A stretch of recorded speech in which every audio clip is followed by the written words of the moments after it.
Deputy CM Keshav Prasad Maurya का बयान 2024 में अखिलेश यादव का कोई भी सांसद चुनकर नहीं जाएगा।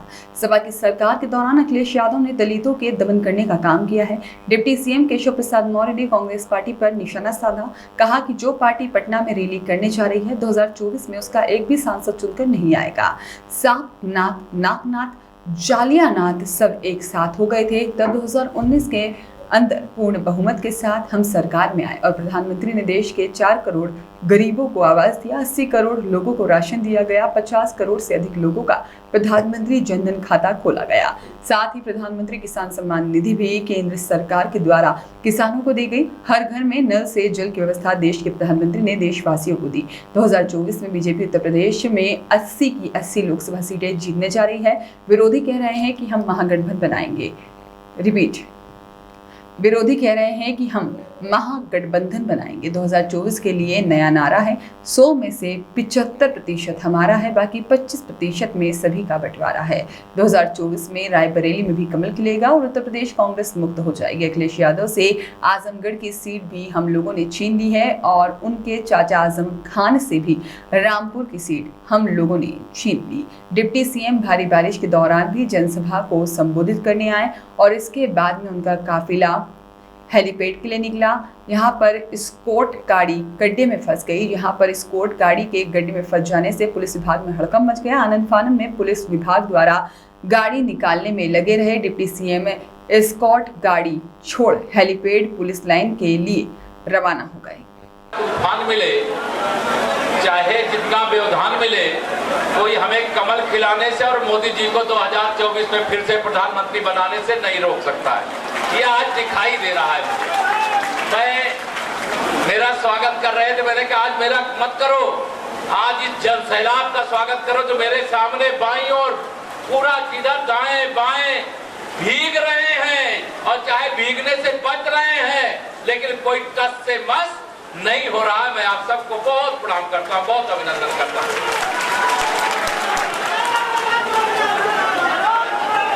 भारतीय जनता पार्टी की माननीय नरेंद्र मोदी जी के नेतृत्व में हिंदुस्तान में सरकार के 9 वर्ष पूरे होने पर गरीब कल्याण के लिए समर्पित, सुशासन के लिए समर्पित, देश के विकास के लिए समर्पित माननीय नरेंद्र मोदी जी के नेतृत्व वाली सरकार के 9 वर्ष पूरे होने पर आयोजित इस विशाल जनसभा में मंच पर भारतीय जनता पार्टी के हमारे लोकप्रिय हिमाचल प्रदेश जो माननीय राष्ट्रीय अध्यक्ष जी का गृह प्रदेश है, वहां से उत्तर प्रदेश में आए हैं। मैं इंदर सिंह गांधी जी का स्वागत करता हूं अपने प्रदेश में और हमारे बहुत अच्छे दोस्त और आप सबके लोकप्रिय सांसद जिन्हें बहुत कुछ बताने के लिए है, सुबह से शाम तक बतावे तो इतना किया है जो समाप्त नहीं होगा, लेकिन अभी तो ये झांकी है, अभी पूरी पिक्चर बाकी है। ऐसे हमारे श्री मुकेश राजपूत जी, हमारे जिले के अध्यक्ष और जुझारू और समर्पित कार्यकर्ता श्री रूपेश गुप्ता जी, हमारे जिनके अध्यक्ष किसान मोर्चा के प्रदेश अध्यक्ष रहते हुए जिनके साथ में प्रदेश महामंत्री के रूप में उत्तर प्रदेश किसान मोर्चा का काम किया था, जनपद के वरिष्ठ नेता और सम्मानित अमृतपुर के विधायक आदरणीय सुशील साक्य जी, हमारे सदर के लगातार दूसरी बार आप सबके आशीर्वाद से विधानसभा में पहुंचे आदरणीय मेजर सुनील दत्त द्विवेदी जी, हमारे कायमगंज की विधायक बहन डॉक्टर सुरभि गंगवार जी, हमारे अलीगंज के सम्मानित विधायक श्रीमान सत्यपाल सिंह जी, विधान परिषद में हमारे साथी और युवा मोर्चा के प्रदेश अध्यक्ष युवा नेता प्रांशुदत्त द्विवेदी जी, जिला पंचायत की अध्यक्ष बहन मोनिका यादव जी, पूर्व श्री कुलदीप यादव जी और हमारे पूर्व जिला अध्यक्षगण, बहुत नाम है हमारे सभी पूर्व जिला अध्यक्ष, सभी जिले के, क्षेत्र के, प्रदेश के पदाधिकारी, सामने भी मेरे सभी मंडल अध्यक्ष बाएं दाएं, सभी जिले के पदाधिकारियों, मोर्चों के पदाधिकारी, बूथों के अध्यक्ष, शक्ति केंद्रों के हमारे कार्यकर्ता, मैं जितना आपकी प्रशंसा करूंगा वह कम होगा। आप तो देवतुल्य हैं हमारे लिए और आप सब कार्यकर्ताओं के बल पर भारतीय जनता पार्टी शून्य से शिखर तक पहुंची है। मैं आप सबका बहुत हृदय से वंदन अभिनंदन करता हूं। और आप सबसे पहला सवाल, 2024 में देश का प्रधानमंत्री तीसरी बार कौन बनेगा? जोर से बताओ, 2024 में तीसरी बार हिंदुस्तान का प्रधानमंत्री कौन बनेगा? कौन बनेगा? 2024 में माननीय नरेंद्र मोदी जी को अगर फिर से प्रधानमंत्री बनाना है तो 2014 वाली अपनी ताकत को याद करो, 2019 के लोकसभा वाली अपनी ताकत को याद करो।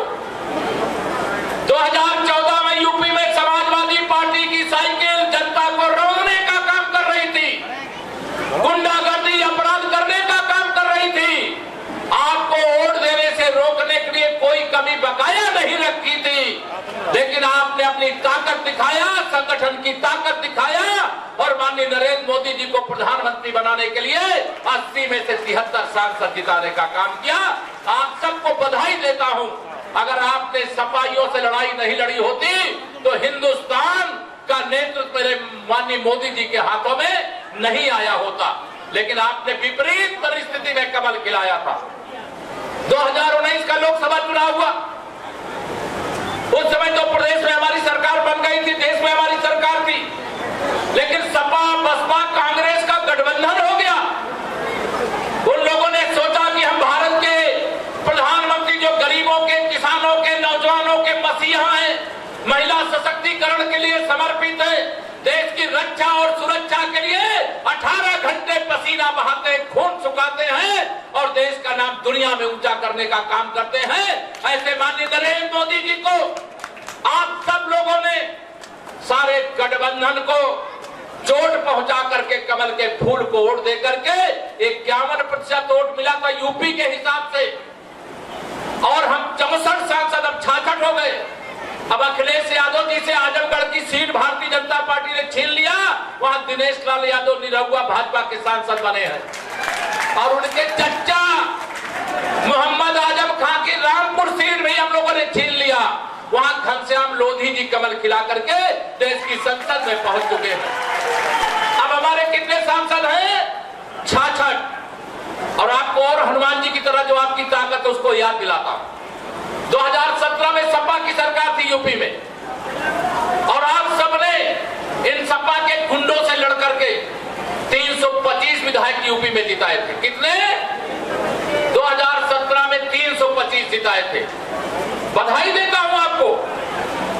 और जब 2022 का चुनाव हुआ, ये सपा के गुंडे फिर 2017 के पहले का दृश्य चुनाव के समय पैदा करने की कोशिश की और आपने टस से मस हुए बगैर जनपद की सभी सीटों को, लोकसभा की सभी सीटों को जिताने का काम किया और यह बता दिया कि अब उत्तर प्रदेश में गुंडा राज नहीं, सुशासन रहेगा। अब उत्तर प्रदेश में भ्रष्टाचार नहीं, विकास होगा। उत्तर प्रदेश में अत्याचार नहीं, सबका साथ और सबका विकास होगा, गरीब का कल्याण होगा। वह आप सब लोगों ने करके दिखाया है। आज मैं फर्रुखाबाद की धरती से आप सबको आह्वान करने के लिए आया हूं। विपरीत मौसम में इतनी बड़ी भीड़ नहीं उमड़ती।